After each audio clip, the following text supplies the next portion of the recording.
Margarita Stolbizer es abogada, recibida en la Universidad de Morón, distrito en el que nació y donde aún reside.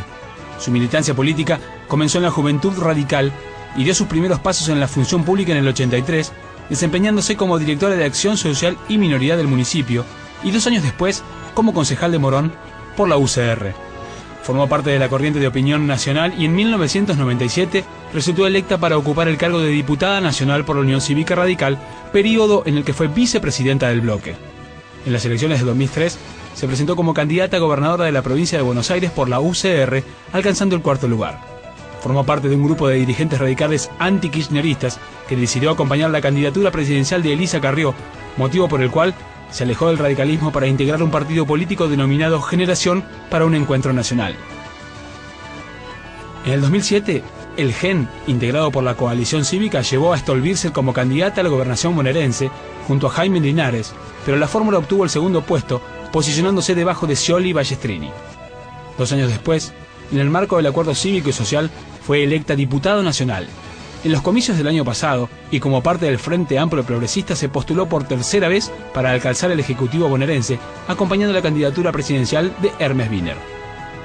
Actualmente, en la Cámara de Diputados forma parte de las comisiones de Comunicaciones e Informática, Juicio Político, Justicia y Legislación Penal, entre otros, y se espera que en las legislativas del 2013 aspire a renovar su banca.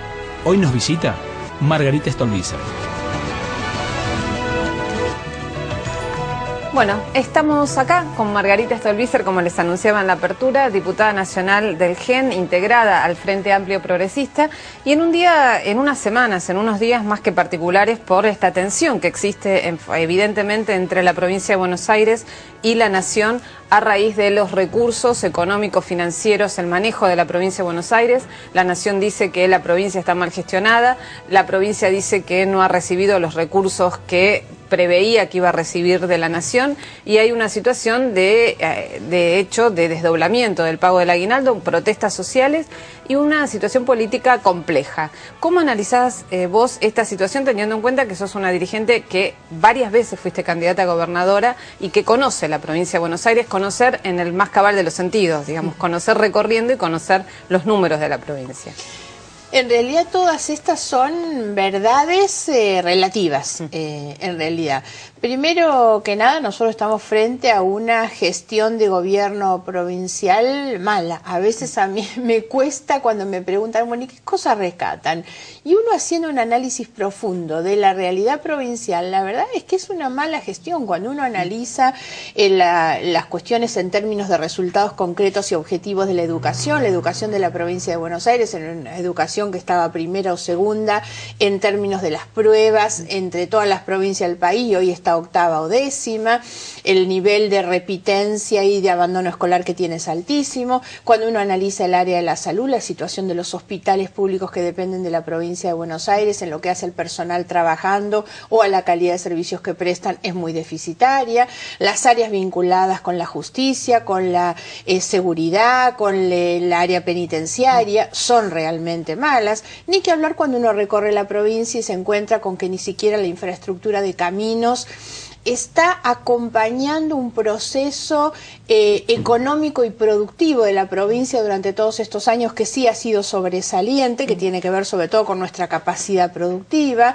Entonces, digamos, eso es así de cierto. Ahora, esto no era diferente hace 6 meses atrás. Entonces, primera cuestión, no me parece un argumento razonable para no enviar a la provincia los recursos que la provincia necesita, decir Scioli gestiona mal. La verdad, no lo hubieran llevado a su reelección hace 6 meses, cuando acompañó en la boleta a la presidenta Cristina Fernández de Kirchner.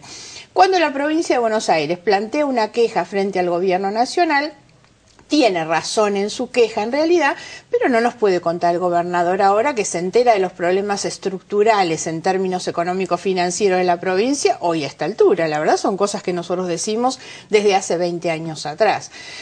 Sí creo, cuando uno analiza el tipo de conflicto frente al que estamos, es que se intentan poner justificativos por delante a un problema que tiene una razón política. Y la razón política tiene que ver fundamentalmente con la sucesión, con la sucesión presidencial. Ninguna de las dos grandes figuras, la presidenta de la Nación o el gobernador, tiene reelección en su lugar, y está abierta ya una pelea por la sucesión muy fuerte, una pelea de poder muy fuerte. Ahora, la consecuencia un poco es esto que se decía. Hay trabajadores en el medio que terminan siendo rehenes involuntarios de una pelea de poder que no les pertenece. El anuncio del no pago, del pago dividido en cuotas del aguinaldo, es una vergüenza en la provincia más grande y más rica de la Argentina, que ahí es donde yo tengo una discrepancia importante con muchos de los que gobiernan o de los que opinan cuando plantean una reivindicación desde la victimización de una provincia riquísima, la verdad. Yo no comparto de ninguna manera los que en un discurso demagógico dicen hay que recuperar los puntos de la coparticipación. No es así, la provincia de Buenos Aires no puede pelearse con Formosa o Santiago del Estero para sacarle puntos. Y no pueden los trabajadores ser rehenes hoy de esa discusión. Nosotros planteamos, el gobierno nacional debe transferir ya los recursos que se necesitan y el gobernador garantizar el pago del aguinaldo ya a todos los estatales.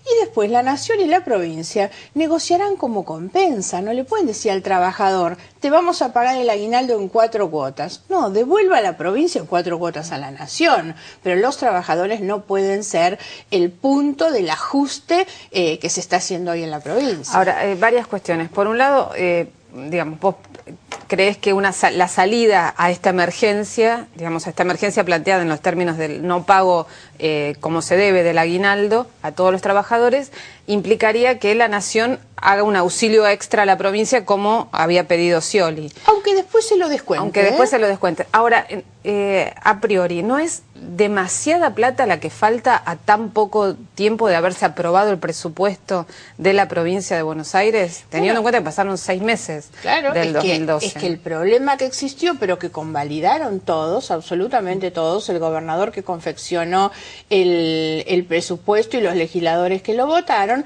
era un presupuesto con un cálculo subestimado. Todos sabemos además que no se incluyen ahí los aumentos salariales, pero que era imposible no ir a un aumento salarial, y eso es lo que ocurrió.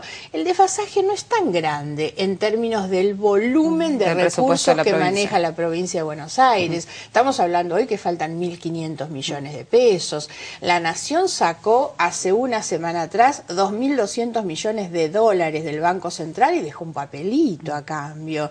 Entonces, la verdad no es una suma hoy que sea imposible de afrontar, ni para el gobierno nacional, ni para el de la provincia de Buenos Aires. Por eso nosotros decimos, no le pueden decir a los trabajadores, esperen 4 meses para cobrar. No, esperen ustedes en otras cosas, ¿no? Ahora, cuando se mira a la provincia de Buenos Aires desde la Nación, lo que se dice es, el gobernador de la provincia de Buenos Aires tiene alternativas impositivas de reforma fiscal para poder obtener más recursos, que no las ha puesto en práctica, y se establecen comparaciones en, por ejemplo, cuánto se cobraba de impuesto inmobiliario antes del 2007 y cuánto se cobra ahora, o el revalúo rural, que ha tenido modificaciones y que no prevé los recursos que originariamente se dijo que por ese andarivel iban a poder ingresar a la provincia, o que se modifique la estructura de ingresos brutos que atañe a una gran mayoría y no a los grandes contribuyentes. Sí, sí. En este punto, desde el GEN, ¿vos crees que es factible pensar en una reforma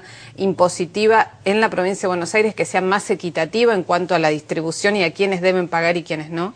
Eso es imprescindible, eso es imprescindible, tanto en la provincia de Buenos Aires como en la Nación. Sin embargo, desde hace mucho tiempo nosotros planteamos esto como las discusiones estructurales que la Argentina se debe en realidad, que lo que no deben es afrontarse frente a la crisis, frente a la emergencia financiera. La verdad, la reforma impositiva no es para ver cómo resolvemos esto. La reforma impositiva, tanto provincial como nacional, se deben hacer desde una mirada y una concepción estratégica de mediano plazo, porque incluso eso debería ser el resultado de un trabajo técnico fundamentalmente, con universidades, con sectores económicos. Ni siquiera que se piense es para que empiece a regir ahora. Una reforma impositiva profunda, como nosotros planteamos, no parches a los impuestos, que eso sí se ha hecho, Esa reforma hay que hacerla pensando que empiece a regir en 2 años, tal vez con el próximo gobierno. Ahora nunca se empieza a estudiar. Esa es una reforma que obviamente tiene que apuntar a ser progresivo el sistema impositivo y no regresivo, que es lo que nosotros tenemos. La provincia de Buenos Aires, con su sistema impositivo, castiga a los que consumen y a los que producen, fundamentalmente con el ingresos brutos, de la misma manera que la nación tiene una base de recaudación fácil, porque siempre lo que hacen los gobernantes es recurrir al impuesto de fácil recaudación. Entonces se recauda con impuestos realmente regresivos y no se aplica donde realmente hay que aplicar. Nosotros damos siempre el ejemplo de la renta financiera, de las operaciones de bolsa, que la verdad no paga impuesto eso en un país como el nuestro, es inconcebible en realidad. Entonces hay que hacer una reforma, pero insisto, estructural, seria, de base técnica, transparente, porque no se puede ni siquiera pensar en discutir el mecanismo de distribución, porque no hay posibilidad de darle equidad al reparto si no se le da equidad a la forma en que se conforma la masa de recursos que después se reparte. Por eso siempre después termina siendo inequitativo. Me parece que hoy hay que discutir eso, que es cómo se recauda, sobre qué bases, cómo hacemos para que efectivamente los que más tienen y los que más ganan sean los que más paguen, ¿no? Ahora, y en ese marco de los que más tienen, más paguen, ¿por dónde empezarías como una primera medida para tratar de poner cierta racionalidad a esto que es evidente que hace años que se arrastra y nadie toma el toro por las astas y lo modifica? A ver, simplemente para dar un ejemplo. Sí, un ejemplo, porque digamos, si no, porque, insisto, no me gustan las reformas impositivas planteadas ni sobre como la emergencia, parches, ni para ver de dónde saco la plata ahora. El impuesto a la herencia, ustedes recordarán que es un impuesto que fue sacado por Martínez de Oz. Claro, en ese momento, y la verdad, eso es claramente una transferencia de recursos no a partir de la producción, el consumo o el trabajo, sino que grava un enriquecimiento que naturalmente debería pagar impuestos. Insisto, solo como ejemplo. Pero a dónde hay que apuntar es a eso, a las ganancias de tipo extraordinarias sobre todo. En lo que no se puede, porque fíjate cuál es la enorme contradicción que nosotros tenemos y son los temas de discusión de nuestros días. La Argentina, donde las ganancias extraordinarias, la minería, la renta financiera no pagan impuestos, hoy, cuando se habla de distribución de la riqueza, la única riqueza que se distribuye y que da vuelta es la de los trabajadores. Los trabajadores vía impuesto a las ganancias terminan siendo los que sostienen los programas sociales, todas estas cosas de que el gobierno nacional habla, hacemos esto. Ahora, ¿con qué se paga? Se paga con la parte del salario en blanco que le han sacado a los trabajadores, se paga con el impuesto a las ganancias, se paga con el IVA y realmente no es razonable, no es tolerable que en esta situación los grandes beneficiarios, por ejemplo, de los plazos fijos, no paguen impuestos, ¿no? Ahora, ayer hubo una reunión entre parte de la dirigencia rural de la Mesa de Enlace Provincial con autoridades de la provincia y evaluaron la posibilidad de establecer un impuesto a los fideicomisos rurales como una alternativa para recaudar fondos. ¿Cómo ves esta posibilidad? Podría ser. Me parece que son cuestiones que hay que analizar. Siempre insisto con esta idea. No es razonable la imposición, digamos, o el impuesto creado a partir de la necesidad. Yo creo mucho en los países, vos fíjate, en muchos países en Europa, donde la carga impositiva es altísima, países socialistas, pero donde después la gente recibe del Estado, que le saca mucho en concepto de impuestos, recibe después la educación, la salud, la seguridad, todo. Acá el gran problema que tiene una familia, un hogar de clase media, donde los padres trabajan y además de todo lo que pagan impuesto a las ganancias, después tienen que salir a contratar escuela privada, salud privada, seguridad privada. La verdad, eso es lo que no es razonable, donde el impuesto no alcanza para resolver esas cuestiones y la gente termina teniendo que pagar indirectamente todo esto, ¿no? Vos al principio decías, bueno, es un problema político más que económico el de la provincia de Buenos Aires. Que es así. Estás convencida que es así. Ahora, en ese problema político, como dirigente política, si bien estás en la oposición, ¿cómo ves el tema de que Scioli haya salido a decir a menos de 6 meses de haber asumido su segundo mandato en la provincia, que quiere ser que aspira a ser candidato a presidente en el 2015, teniendo en cuenta lo que es el Frente para la Victoria, donde evidentemente es notorio que no son todos angelitos y que las aspiraciones políticas al 2015 irritan a muchos porque no hay una sucesión clara, ¿no? Sí, no, la verdad es que no sé, ni tampoco sé si ahí radica el punto del problema, porque si Scioli no lo hubiera dicho, digamos, de manera así tan explícita, ¿alguien pensaba que no tenía los deseos, que no tenía la intención? No, se sabe, porque además los deseos de Scioli están sostenidos en la imposibilidad constitucional de Cristina. Entonces, a mí esto me parece natural que lo diga. Nadie podía ignorar que lo dijera. Y me parece que lo que no puede es instalarse esta idea de que nadie puede tener aspiraciones, la verdad. Es como si nosotros, dentro de nuestro frente, saliera alguien a matar a Wiener porque Wiener ha dicho que va a ser candidato presidencial. No sé, yo no concibo esa cosa. A mí me parece que además la vida democrática nos obliga a todos a tener comportamientos democráticos, de tolerancia, sobre todo. Las aspiraciones del otro son siempre legítimas. Lo que hay que encontrar es la vía para dirimir esas expectativas, digamos, en un marco también de compulsa democrática. Ahora, ¿y esta disputa política dónde encontrás el origen, digamos? Porque es cierto que hasta Scioli fue el candidato, es el referente del Frente para la Victoria, digamos. Son las cosas que nos cuesta entender. Yo digo, hay algunas cosas que merecerían tal vez alguna intervención de tipo profesional para ver si las podemos entender, porque fue hace 6 meses el candidato. Además, Scioli es una persona que muchos dicen siempre fue traída a la política de la mano de Menem. Es posible, pero de la mano de Menem nunca pasó de ser un diputado nacional raso. Yo compartí con él la época en que él ingresó en la Cámara de Diputados. No dejaba de ser un diputado del recontramontón, en realidad, ¿no? Y realmente los que lo llevan al primer plano es primero que nada Néstor Kirchner cuando lo elige su compañero de fórmula.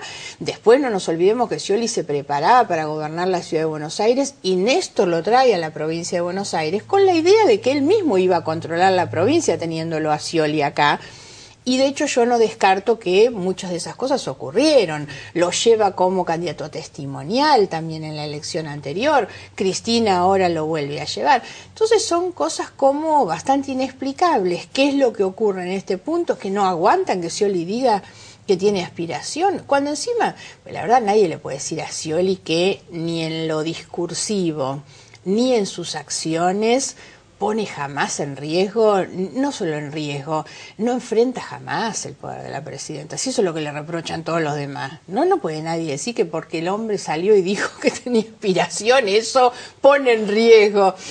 Son cosas como bastante inentendibles. Lo que creo es que se ha instalado un clima, porque además me parece que uno tiene que leer este episodio con Scioli en un contexto un poco más amplio, porque en el medio está también el episodio Moyano. Me parece que el gobierno nacional ha iniciado un proceso de virulencia verbal. Yo los noto incluso en el trato con gente con la que uno comparte cotidianamente. Los noto nerviosos, los noto como alterados. Me da la impresión que ellos empiezan a tomar conciencia de que han perdido el control sobre la sucesión, que es lo que preocupa. Cristina no es una persona de fácil reemplazo, para los que la quieren y para los que no la quieren, ¿eh? Cristina es una personalidad demasiado fuerte en el escenario político, lo es para el Frente para la Victoria, y me imagino que el no poder conseguir el sueño de la Cristina eterna empieza a poner nerviosos a muchos, porque hoy no es Scioli, y se estarán preguntando mucho, porque creo que además los pone nerviosos la posibilidad de terminar después de todo esto en manos de Scioli, cómo pueden terminar, porque no se vislumbra en el escenario político quién puede reemplazar a Cristina, y esto me parece que ha empezado a generar una cosa de mucha tensión dentro del Frente para la Victoria. Yo los noto que están como nerviosos, tensos, permanentemente mirando si alguien los quiere embromar, ¿no?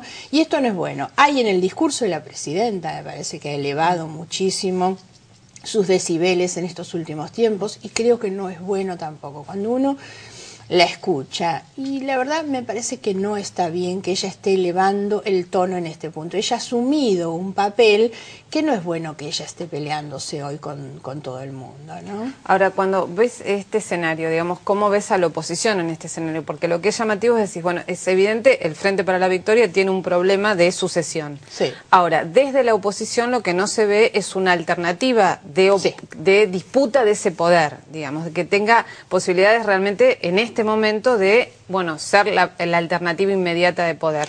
¿Cómo juega esto en la oposición para, digamos, estructurar alianzas o al mismo tiempo consolidar un emergente alternativo? A ver, a mí me gusta ser sincera en este punto y yo tengo una mirada autocrítica de lo que nos corresponde a nosotros, sobre todo porque muchas veces me preguntan, bueno, ustedes dicen todas estas cosas, de Cristina, de Scioli, pero la verdad la gente lo sigue votando, uno sigue viendo que tienen imagen alta y ahí es donde creo que eso ocurre por nuestros propios déficits. Me parece que ni el 54% de la elección de octubre, ni lo que puedan tener hoy son los méritos de lo bueno que ellos hacen, o por lo menos no es solamente eso, sino que en alguna medida son la falta de méritos nuestros, los déficits nuestros. Ahora, me parece, primera cuestión, no hay que comprar esta cosa en la oposición como un colectivo todo uniforme. La verdad, yo no me quiero hacer cargo de toda la oposición, trato de analizar y nosotros trabajamos muy seriamente para ver cómo logramos construir una alternativa política seria, sólida, no solamente en términos de competencia electoral. Lógicamente que uno se prepara para ganar, para gobernar, pero creo que además la existencia de una buena oposición sería la mejor contribución a un buen gobierno. De la misma manera que cuando los gobiernos son buenos, obligan también a la oposición a ser mejor. Me parece que la democracia funciona mejor si hay un mayor equilibrio entre las fuerzas políticas. Y me parece que hoy nuestro aporte tiene que ser eso. Uno puede ganar o no ganar, pero la verdad lo que tiene que demostrar a la gente es que la alternativa existe, que uno está por lo menos intentando pisarle los talones, porque eso frena, eso pone límites, obliga a conversar. Hoy, claro, se sienten con esta impunidad de no hablar con nadie, tomar decisiones como toman, porque desprecian a una oposición, porque total, el núcleo mayor, que es el nuestro, 17%, al lado del 54%, que me voy a sentar a conversar con esto. Y eso va convalidando una cultura y una forma poco democrática. Ahora, nosotros, por eso digo, no me hago cargo del resto de la oposición, nosotros creemos ser el único sector de la oposición en condiciones de ofrecer a la Argentina una mejor alternativa. Entre otras cosas porque no es un dato menor tener un liderazgo como el de Wiener. Wiener es una persona que incluso para el que lo escucha, el que lo ve, hasta en su propio estilo, que es una persona seria, es una persona que jamás se va a ir simplemente en una crítica con intención de arruinar a nadie, sino es sobre la base de la convicción de que lo que está proponiendo es mejor, tiene experiencia de gestión, es absolutamente serio. Y nosotros estamos intentando ser serios en lo que armamos, equipos, programas, vínculo con la gente. Hemos dicho incluso que estamos dedicando este año, que no es un año electoral, a consolidar lo nuestro, la verdad. Salvo estos episodios que nos llevan necesariamente a opinar sobre lo que está ocurriendo, nosotros veníamos más trabajando en el adentro, en dos sentidos. Por un lado, consolidar lo que tenemos, porque nosotros somos un frente. Formar parte de un frente no es fácil porque hay que estar permanentemente consolidando, cohesionando, acordando. Entonces estamos dándonos eso, un marco institucional de toma de decisiones de nuestro frente. Y lo otro es ir ganando en territorialidad, porque nosotros somos una fuerza política que tiene una base territorial importante en la provincia de Buenos Aires, en la provincia de Santa Fe, en Córdoba, pero no venimos de tener una gran presencia en el resto del país. Entonces, ¿qué hemos dicho? Dedicamos este año a recorrer, a mejorar nuestra presencia territorial. Hemos ido ya a todas las regiones, nos falta Cuyo, que se hace ahora el 4 de agosto. A partir de ahí empezamos a recorrer las subregiones dentro de lo que es la provincia de Buenos Aires. Cuando digo, yo lo vengo haciendo, pero vamos todos juntos. Y esto es, hasta desde lo simbólico, un gran mensaje, que es decir, Pasó un año desde la elección y el FAP sigue todo junto, nos reunimos semanalmente, salimos todos juntos. Entonces también nosotros estamos intentando hacer eso. A veces algunos me dicen, ¿por qué no salen más? Y bueno, la verdad porque estamos en Misiones, estamos en Tucumán, estamos en Neuquén, porque este año estamos preocupados por eso. Bueno, vamos a seguir hablando sobre cómo se hace para armonizar distintas posturas dentro de un frente, dentro de una alianza política, en el próximo bloque.